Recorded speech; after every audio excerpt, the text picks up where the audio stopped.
Matthew 5:7. Makarioi hoi ele emanes, hati autoi ele e thesantai. We continue with the Sermon on the Mount here with the Beatitudes. We're very used to the structure. Blessed, implied are, the merciful ones, for they will be shown mercy. Let's start in this first line. Here we have our nominative subject. In fact, the article tells you this is nominative masculine plural.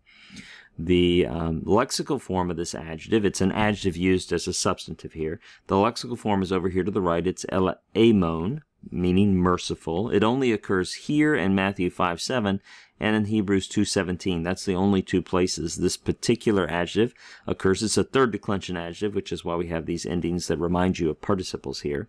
So again, substantively, the merciful ones are blessed, makarioi, or in more poetic structure we're used to, blessed are the merciful ones, for they, there's your nominative masculine plural subject, they thesantai. We see that thais there. We say, oh, I'm used to seeing that. That is a future passive indicative, and that is a third person plural. It's usually these are labeled divine passives because the implied agent is God. They will be shown mercy by God. Third person plural.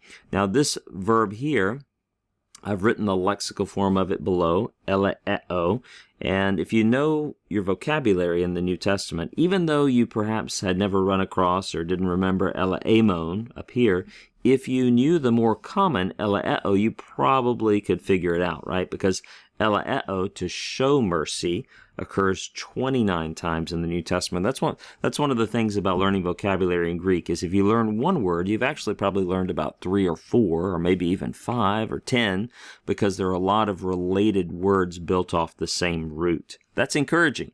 So remember, when you're learning one word, you're really learning more than one word.